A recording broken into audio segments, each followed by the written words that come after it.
Mayong hapon, Negros. Ini ang Digicast Negros 10. Ang napulo ka mga nagapanguna nga balita sa isa sa Negros ang amon igadulong sa inyo. Update ninyo kami via Facebook, YouTube, kag sa KK Channel 11. Kag mabatian naman kami sa radio station nga FMR Bacolod 91.1. Kag yari na ang top 10 ng mga balita sa Negros subong adlaw. Duha ka mga regular employees ang obo sa Bacolod ginausi sa bangod sa aligasyon sa pagpangilkil. Magpamilya, arestado sa bypass operation sa Silay City. Mga empleyado sa Bacolod ginsummon sa NBI may angot sa investigasyon sa pag-issue sa peke nga business permit. Detailed engineering design sa Panay Guimaras Negros Island Bridges ginahimo na. Kag sa good vibes, Negrense nakasaka sa stage ko po na bukalista sa Coldplay nga banda sa concert sini. Natanan sa Digicast Negros 10. Sa number 10,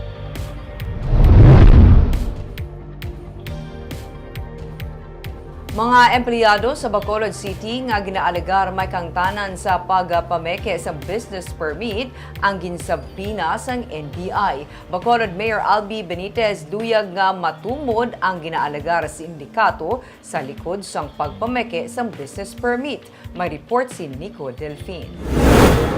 Napadala na sa National Bureau of Investigation Bacolod sang sabpinang isa sa mga empleyado nga na-assign sa Business Permits and Licensing Office kag isa sa City Treasurer's Office nga ginapatihan may kangtanan sa natukiban nga mga peke nga mga business permit sa nagligad nga tuig. Suno kay Mayor Albi Benitez, may dugang pa nga mga empleyado ang natalana pagausisaon agud man mapatod kag matapna ang ginapatihan sindikato sa likod sang peke nga mga business permits. We want to find out sino niya ang the fake sa mga business permit because base syndicate na sila. They might be involved in a bigger syndicate of scamming ang atong mga taxpayers. Sa pagpangusisa sang City Legal Office sa nagligad nga tuig, nagwa nga pila sa mga tagreklamo nga nabiktima sang peke nga business permit ang naintuan sang fixers. Natabo ini sang tinilikdan pa nga administrasyon. Ginatuna na sang City Legal Office ang pagpasaka man sang kaso batok sa mga naghalina nga anay job order workers nga mahimo may kahilabtanan sa pagpameke sang public documents. So if there is a syndicate, it should not be here in Bacolod. Because we will not allow it. No? Meron pa actually. More to come. Ang Bacolod LGU ang nagpatuman na sang tikang kabahay na diri ang pagbutang sang dugang nga safety seal sa mga gina-issue nga public documents sagod matapna ang paglapta sang fake documents. Nico Delfin para sa Digicast Negros.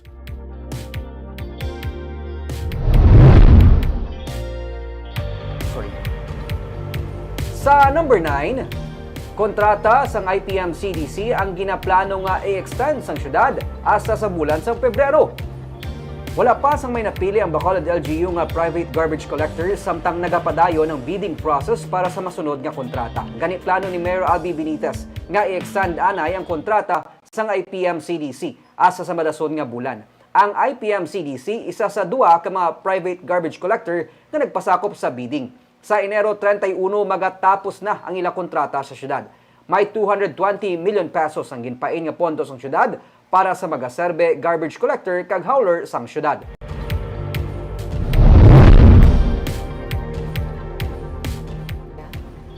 Sa number 8, Governor Eugenio Jose Lacson ang nagahulat sang recommendation gikan sa PNP para sa magatalos kay Provincial Director Leo Pamitan. Luyag sang gobernador nga non-negrense ang mangin bag-o nga Provincial Director. Suno kay Lacson, wala man sang patod nga petsa kung saan ugid magabiya si Pamitan nga magatapos na sang iya duha ka tuig nga tour of duty bilang PNP Provincial Director. Ginahulat pa man ang posisyon nga sailuhan ni Pamitan sa higher headquarters. May mga duha naman ang nagbisita sa kay Lacson nga nagpabutyag sang interes para sa posisyon. Suno kay Lacson, ang ginapangita niya sa magabulos nga PD amo nga ini ang dedicated sa serbisyo. Hindi biased, wala sa may ginapaboran kag alalangay sa paghatag sang pagtamod sa tanan, labi na sa mga police officers. Luyag man niya nga ang bag-o nga PD apolitical labi na sa tion sang eleksyon. What's important is yung ang i-recommend sa PNP, no? So that's why I understand na wala lang kung they can already transfer PD Pamitan, then we can expect already the recommendation from the PNP. Dapat dedicated to sa iya servisyo, should also know, he should also have the experience, no, to become a provincial director, and somebody who is not who does not favor anyone, no. Dapat ang pag-treat niya sa tanan, especially sa tanan ng mga police officers natin diri sa Negros, dapat fair siya, no. He will not be biased to anyone. He will not be political, no, because after all, he should not take sides, especially in times of an election, no. Sa number 7,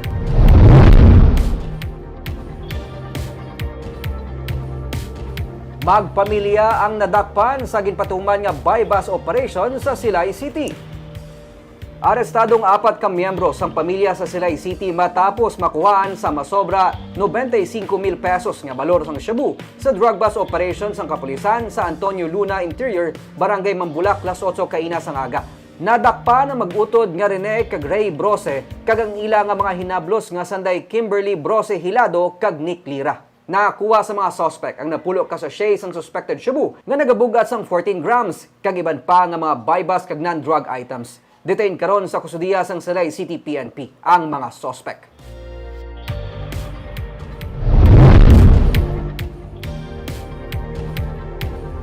Sa number 6, komprador sang sapat na biktima sa nagapangbudol-budol. Isa ka insidente sang pagpangbudol-budol ang na-record sa Tugas, Tanhay City, Negros Oriental. Isa ka ginkilala kay Nel Guer nga nagapangompra sang kasapatan ang biktima nga taga Gihulngan City. Ginpalapitan ini siya sa mga suspect nga nagasakay sa Toyota Avanza nga may plate number 3345. Ginbaligyaan ang biktima sang daan nga mga papel nga kwarta kag matapos ang malipot nga sugilanon na isahan ng biktima kag nakuha ang 34,000 pesos nga cash. Padayon nga ginapangita sang kapulisan ang mga suspect.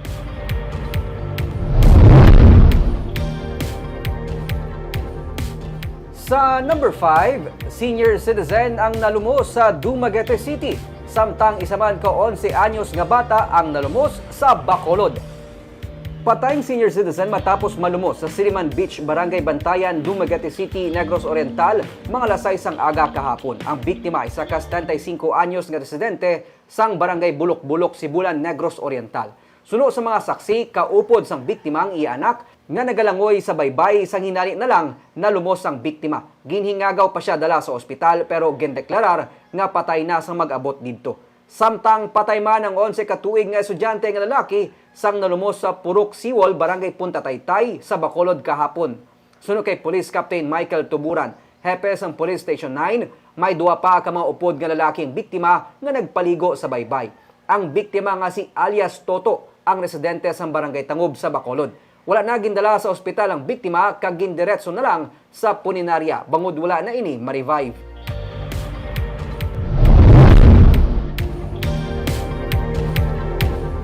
Sa number 4, mag-aabot sini nga semana sa Himamaylan City ang developer para sa Pambansang Pabahay para sa Pilipino program.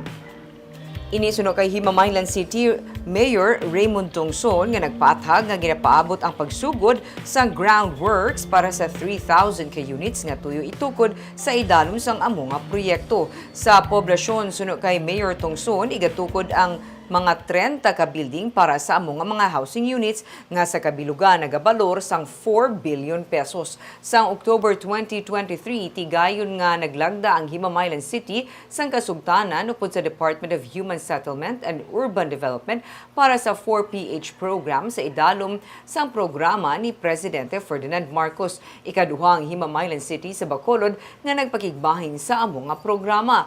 Pagi sini, ginapaabot ang hindi lamang pagpaayos ng living conditions sa mga taga-Himamaylan, kundi magapasanyog man sa ekonomiya sang syudad. Condominium units ni siya, more or less pareho ni siya sa UHOME housing diri sa Bacolod. Estimate sang first tranche or first phase is around 5.5 billion. No? In fact, maabot na ang developer this week to start the groundworks, no? And then we're just finalizing ang schedule sang Malacanang nga kay hopefully gusto kaya sang lisod nga ara si PBBM to do the groundbreaking. So kung magtsakto ang schedule kaluyan, mandunggan ang turnover or ribbon cutting sang UHOME kag ang amon groundbreaking sa Mailan.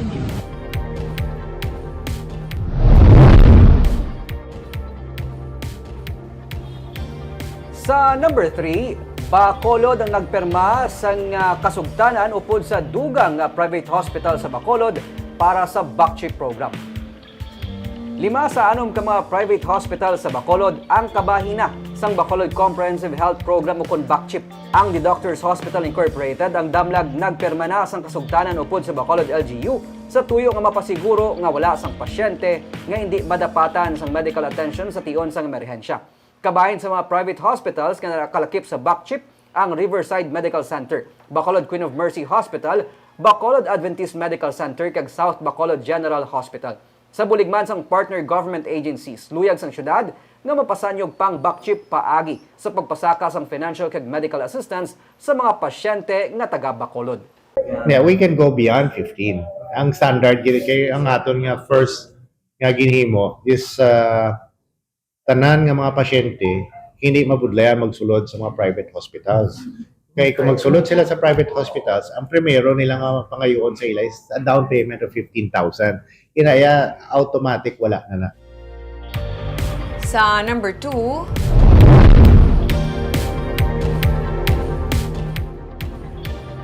detailed engineering design para sa Panay Guimaras Negros sa bridges ang ginapaabot mahuman sa masunod nga 12 tubtub 21 ka bulan.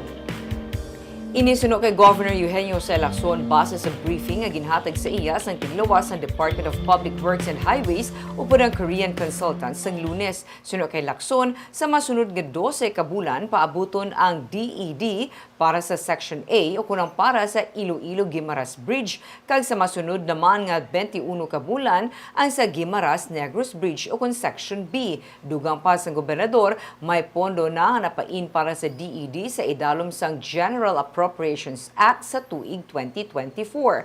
Yara sa sinapol kan Vice Governor Jeffrey Ferrer, Pulupandan Mayor Miguel Peña kag pila ka mga provincial officials. Samtang nagtukod naman sa monitoring group si Mayor Albi Benitez para mapasiguro ang pagpadasig sa natalana nga construction sang Taytay nga magaangot sa Iloilo kag Guimaras. Ginalauma ni Benitez nga amuman ang chairperson sang Regional Development Council nga matapos ang una nga Taytay sa 2028. The good news is this is already fully funded, no, for that detailed engineering design. In fact, the funding is already part of the GAA, no, sa 2024.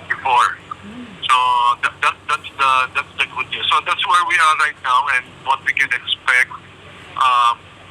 in the next 12 to 21 months. We have a regular meeting to ensure that the implementation and execution sa aton PGN Bridge will be at least ang first bridge from Iloilo to Guimaras matapos before 2028. And that's the reason why naghimo na tas ang isa ka group that will monitor and ensure the timely finish. Kag sa numero 1 sa mga balita sa Negros subong nga adlaw.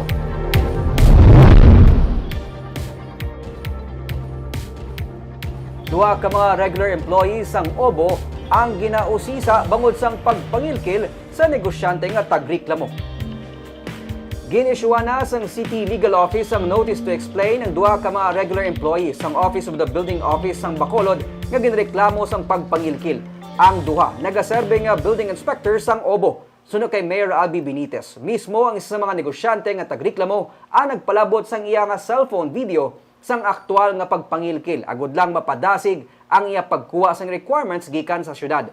Nagwa nga ginpangayuan nila sang 15,000 pesos ang tagreklamo hasta nga nagpanaog ang suktanay sa 5,000 pesos. Pero sa baylo nga magbayad, nanugid na kay Mayor ang negosyante. Sa tion nga ma-issue sang City Legal Office ang show cause order batok sa mga building inspectors, sarang sila mapaidalom sa suspension kag posible nga mapahalin sa serbisyo. But kung mabalanta na kung sino na sila, limpyuhan na sila, we will assure you that the service for all of the government transaction will be on time and wala hassle. So mga private business owners, kung makasupport din sila kag maghatag sa mga we will act on it immediately.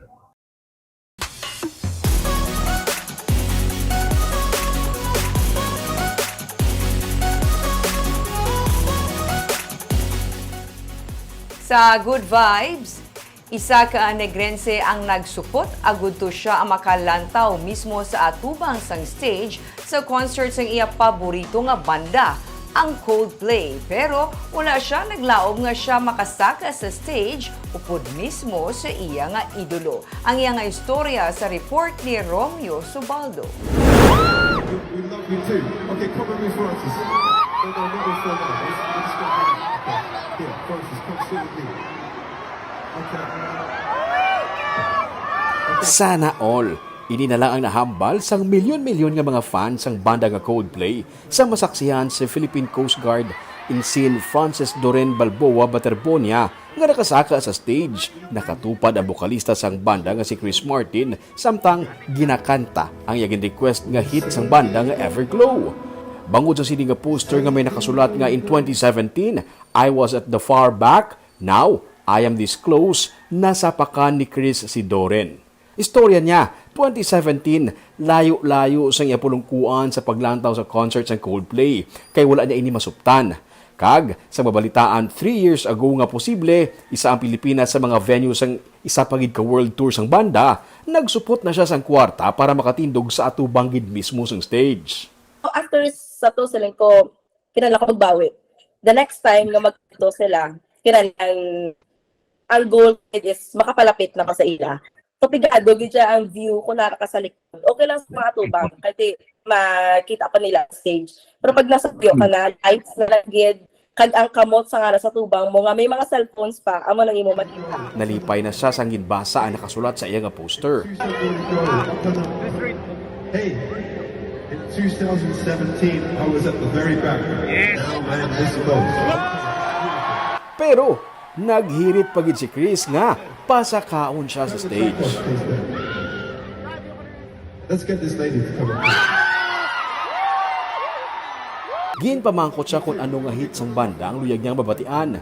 Ang kanta nga ginsulat ni Chris, saan nagbulagay sila sang iya nga misis nga si Gwyneth Paltrow sang 2014 nga Everglow amo ang iyagin request. You sure you want that song? Okay, that's good. I've got it. Okay.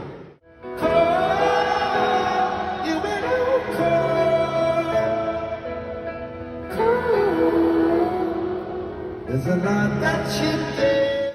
Samtang nagakanta si Chris, sa iya lang nakatutok si Doren. When I'm cold, you when I'm cold.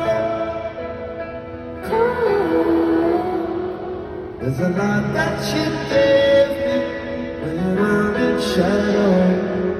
There's a feeling within.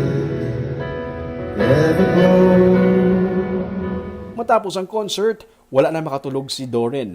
Una, hindi siya makaarapal sa kadamos ang messages nga ginasend sa iya kag sa mga tags sa isa social media. Ikaduha, hindi siya makapati sa natabo. Pagpulik namin sa balay, mga 12 midnight, halin kami sa may Bulacan. Nakatulog ko siguro mga 6 sa aga.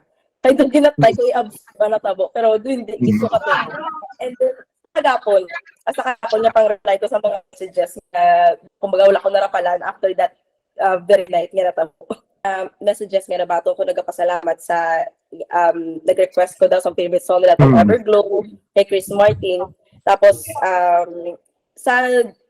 na-impress daw sila sa natabo abis that night kaya represent ko ang thousands nga wala nakasaka.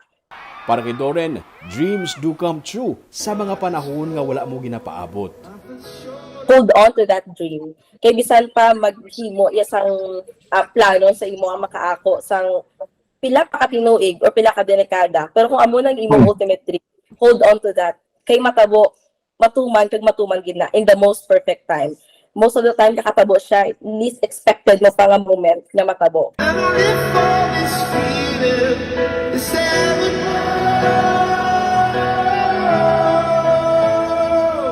Si Doren, taga Bago City, kag ana reporter sang Bombo Radyo Bacolod kag karon katapo na sa Philippine Coast Guard.